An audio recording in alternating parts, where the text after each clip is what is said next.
Vamos a este libro, Fábulas mitológicas en España, de José María de Cosío.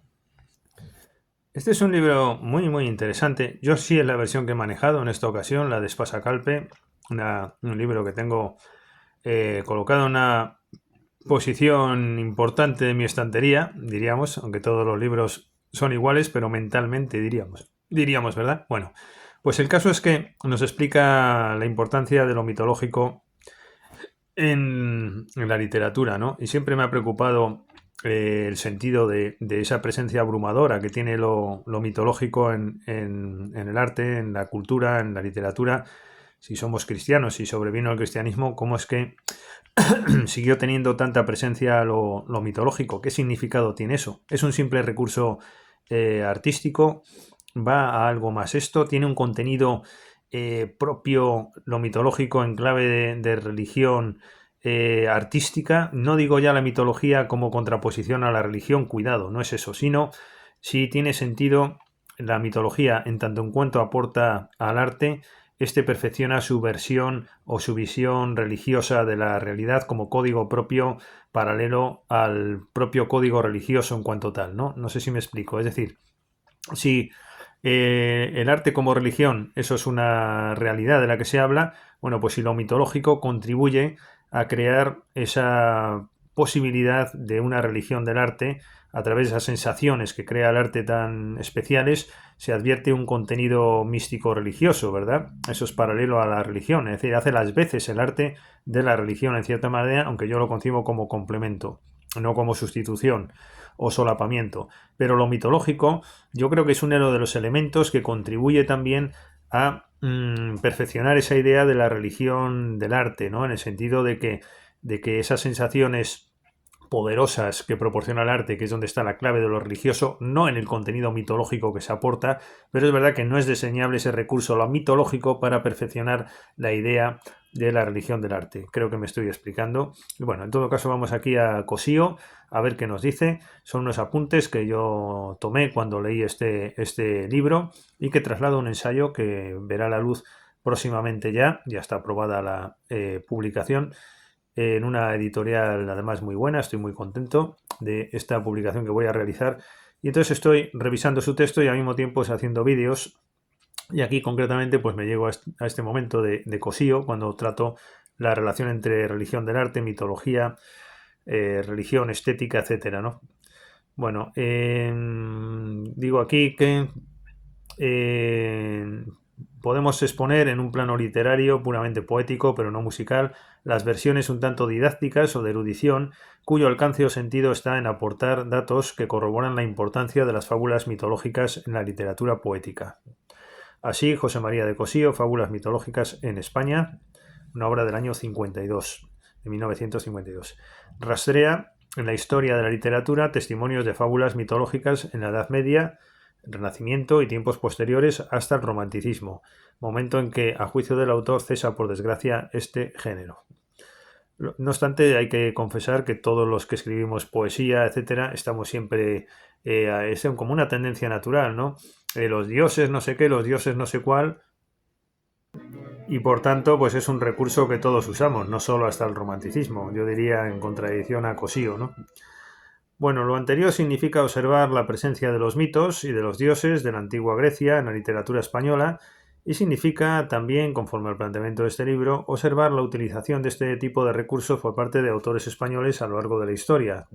En la Edad Media se manifiesta este proceso mediante numerosas citas con un carácter a veces moralizante. Con Garcilaso de la Vega se fusionan estos saberes con sus propios sentimientos. Un debate constante ha sido la influencia italiana o la realización de esta temática siguiendo la tradición castellana. Se acusa una presencia o influencia muy notable de las metamorfosis de Ovidio, del tema de Orfeo, de los troyanos, los dioses griegos y la obra de Virgilio. Bueno, qué duda cabe. Yo creo que es la obra más impactante de la que más influencia ha tenido de todos los tiempos es las metamorfosis de Ovidio, ¿no? Yo lo tengo también, lo reseñaré si tengo tiempo y salud, como decían otros. Pero realmente la metamorfosis de Ovidio, que es donde está toda recogida la mitología, etcétera, etcétera, qué impacto ha tenido este libro, ¿no? Es impresionante. Hay contenida toda la mitología y todos los relatos mitológicos. Es una obra, yo creo, más de consulta, que, bueno, vamos a seguir con nuestro autor de hoy. La presencia de lo mitológico, digo yo, es abrumadora, y según Cosío, la Edad Media conoce la antigüedad. Obviamente, claro, la Edad Media conoce la antigüedad. Lo que varía en el Renacimiento es, a su juicio, a más de una ampliación del área de ese conocimiento, una actitud distinta ante su arte. Para la Edad Media, las transformaciones del libro de Ovidio no pasan de apólogos. Es precisa una visión renacentista de la antigüedad para dar todo su valor poético sustantivo a las invenciones del más fértil y florido de los poetas romanos. Antes del Renacimiento, las enseñanzas de las fábulas mitológicas se consideraban como lecciones de la historia. La Edad Media creía en la verdad histórica de estos personajes míticos y trataba de explicar sus sucesos alegóricamente, como era excesivo admitirlos como sucedidos. Cuando era excesivo admitirlos como sucedidos, los explicaba de manera alegórica, ¿no? Lo prueba que les mezclaban con personajes históricos, no de otra manera que Don Quijote, en memorable discusión con el canónigo, situaba en el mismo plano histórico al Cid que a Amadís de Gaula o cualquier caballero de su caterva. Es curioso esto, es verdad, como el Cid, que era real, sin embargo puede ser al final igual que Amadís de Gaula, que es un personaje irreal, ¿no?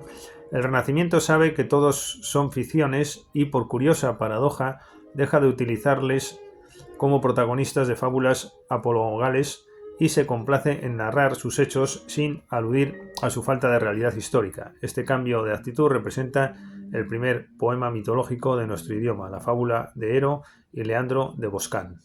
Garcilaso, sigue explicando nuestro autor de hoy, Cosío, asocia a la significación sentimental de los mitos su propio sentimiento, aunque otras veces prefiere la representación real del mito.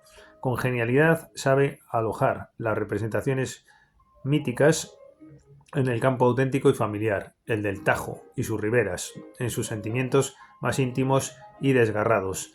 La tradición castellanista se refleja, por ejemplo, en Castillejo, con quien estamos ante el primer ensayo de una sensibilidad realista y de un gusto tradicional frente a un tema mitológico, sentido ya con sentido distinto del medieval, dice el autor, alegórico y moralizador.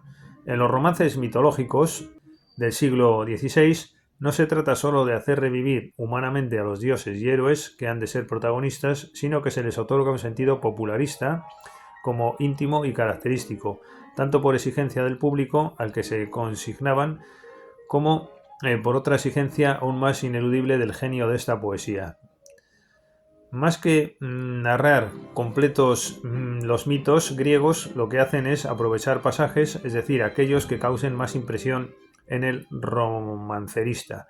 En los romances barrocos, sin embargo, se trata de realzar más bien de forma culta la fábula elegida. Ovidio es la fuente principal para realizar los romances. Bueno, se canta la habilidad de Orfeo en la música y la sugestión inevitable de su canto. Además de los romances con el tema de Orfeo, destaca el Orfeo de Jáuregui, de 1624, donde el cantar de Orfeo atrae piedras, montes, árboles y animales al oírle. En el poema Lo que lloró cantando Orfeo, la súplica se dirige a los dioses infernales para salvar a Eurídice. También puede citarse el Orfeo de Juan Pérez de Montalbán. Los poetas que mayor influencia tuvieron en este género mitológico de las fábulas fueron Garcilaso, Lope de Vega, sobre todo Góngora y en buena medida Calderón de la Barca, aunque este no escribía poesía, pero a través de su teatro. En la mitología y sus dioses, los poetas encuentran un lugar para lo trágico, incluso el terror, para lo puramente estético, para lo apasionado y suave, pero también para lo burlesco.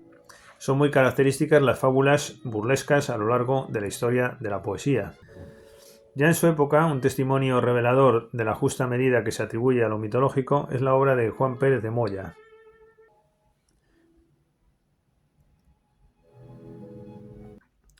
Pero bueno, esta obra de Pérez de Moya vamos a verla en otro vídeo porque merece comentario aparte. Hasta la próxima ocasión.